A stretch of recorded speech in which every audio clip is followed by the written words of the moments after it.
Bueno, la pregunta está hecha, ¿quién empieza a contestar? No, bueno, obviamente es una pregunta que da para muchas situaciones.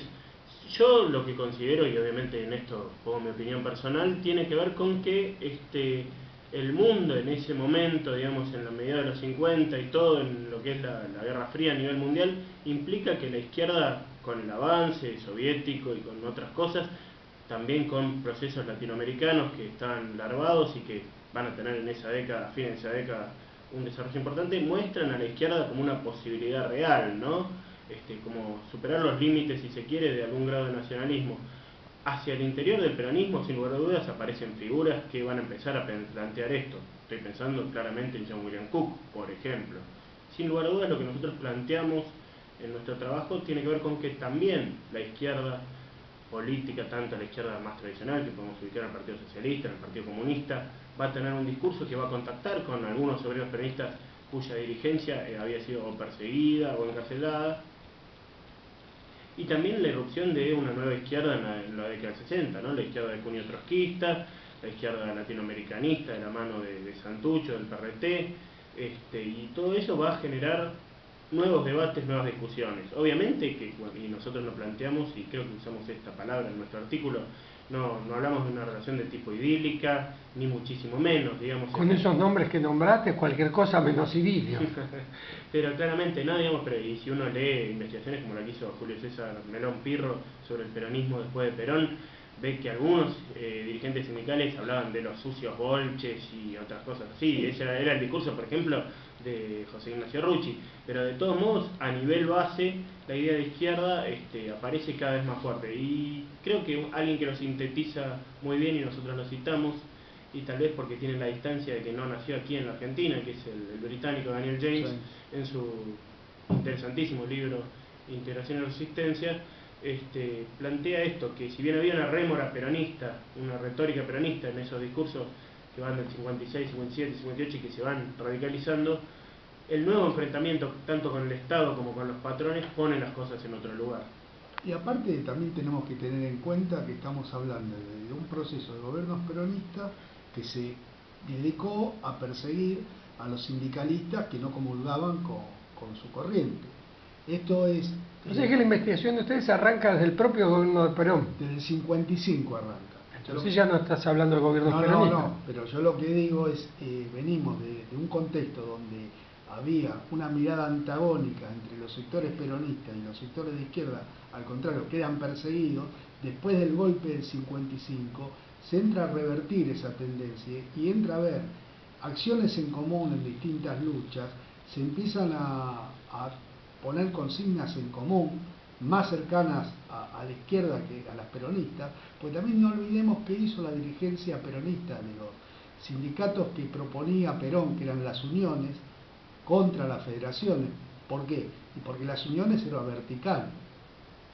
La unión decidía por todo el país, en cambio las federaciones tenían margen de decisiones autonomía regionales. Pues el clásico modelo peronista, una sola central sindical, un único sindicato por rama de producción. Pensemos después del 55, en dónde estaban esos dirigentes de las uniones o los sindicatos que eran uniones peronistas, estaban más cerca en ver cómo se integraban a la política de la dictadura sin perder sus prebendas, a defender las conquistas que tenían y a defender a los trabajadores.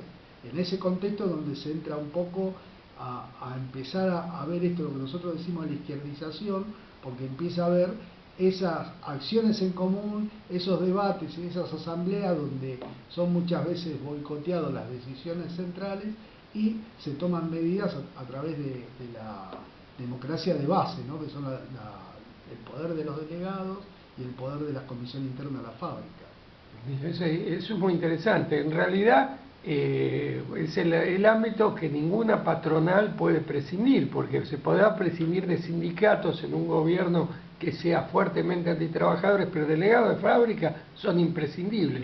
¿Qué notan ustedes en los delegados de fábrica inmediatamente producido el golpe? No, claramente lo que hay primero es un intento de salvar la autonomía obrera, porque si bien nosotros planteamos, vos preguntabas, partimos sí de lo que era la situación anterior, tanto en la construcción del sindicalismo en argentino como básicamente en la construcción de ese modelo sindical vertical peronista, lo revisamos, y lo que se nota claramente es que hay una intención de salvar la autonomía y de mantener al movimiento obrero como independiente del Estado, porque aparecía un gobierno con el que no había ninguna posibilidad, incluso ni siquiera aquellos sectores más conciliadores, de conciliar, ¿no? Un poco lo marcamos cuando recién el golpe del 55, o sea, en la etapa de Leonardi, pese a lo que se esperaba de él y lo que le exigían quienes impulsan el golpe, la oligarquía, las grandes empresas, la iglesia, no disuelve la CGT en esta teoría de... Ni vencedores ni vencidos. En esta teoría de ni vencedores ni vencidos y del peronismo sin Perón, si se quiere, y tanto Framini como Natalini, que eran los capos de la CGT, intentan negociar, pero eso es barrido enseguida por el sector gorila, la intervención se da, y claramente a lo que tienen que apuntar muchos de los dirigentes peronistas, de los que hablaba Marcelo, son encarcelados, y a lo que hay que apuntar es a la unidad de base, ¿no? Primero en las fábricas, primero en los talleres. Estás hablando entre el decía, 55 y 58. Entre el 55 y el 58, efectivamente. Hay un congreso finalmente fallido en el 57, pero que muestra un altísimo grado de unidad entre los sectores, donde se perfilan dos sectores claramente. Uno que vincula a la resistencia peronista, al peronismo también tradicional, a las 62 organizaciones que nacen de ahí precisamente, con los sectores vinculados al Partido Comunista a través del movimiento intersindical.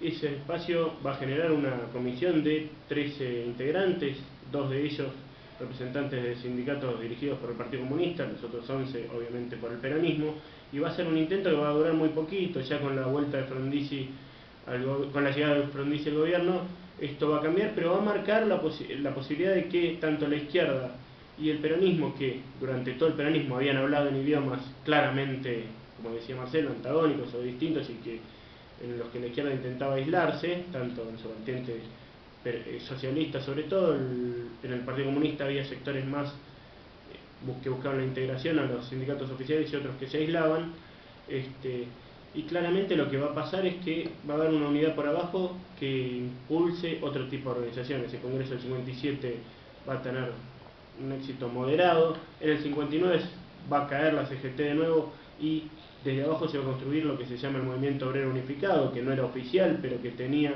una intención Antes de eso, te con quiero hacer una pregunta muy particular. Sí, sí.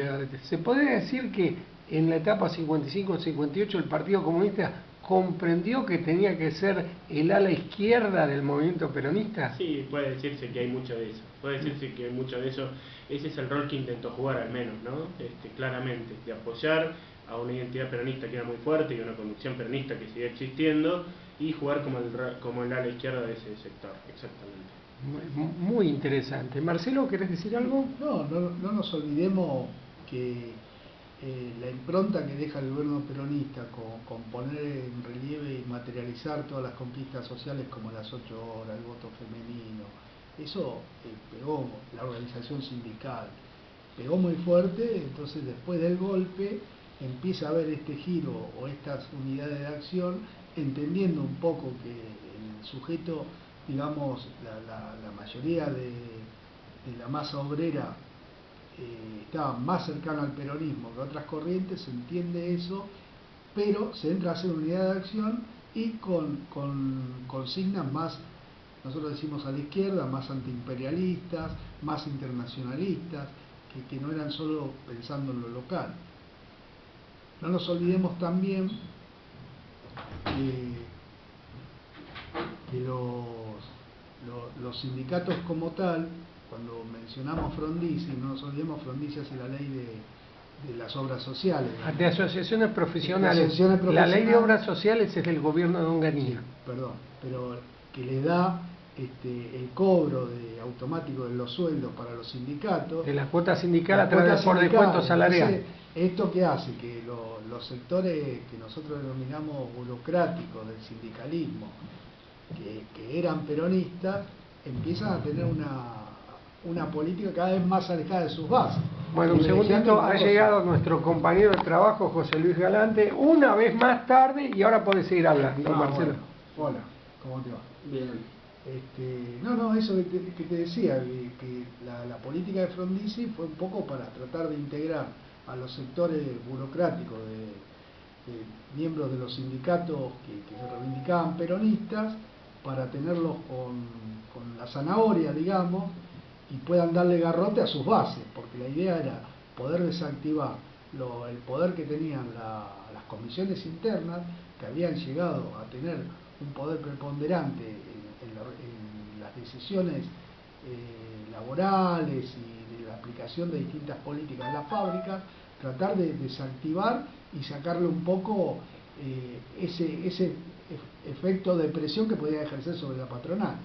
Bien, en realidad Frondizi, con la ley de asociaciones profesionales, pagó el hecho de que él no tenía sus propios votos. Frondizi llegó al gobierno porque Perón llamó a votar por Frondizi, y es el reconocimiento al pacto Frondizi Frigerio Perón, que te tiene que conceder la ley de asociaciones profesionales. Y además el proyecto de Frondizi no podía terminar con las bases sindicales, podía castigarlas, pero como era un proyecto profundamente industrialista, iba a crear una cantidad de puestos obreros que era impensable en un proyecto neoliberal de la actualidad. Esto también podemos hablar un poco de la situación política de ese momento, donde la dictadura estaba dividida en dos bandos, que después se conoció en colorados y azules, donde por ahí uno... Bueno, ya había caído Frondizi.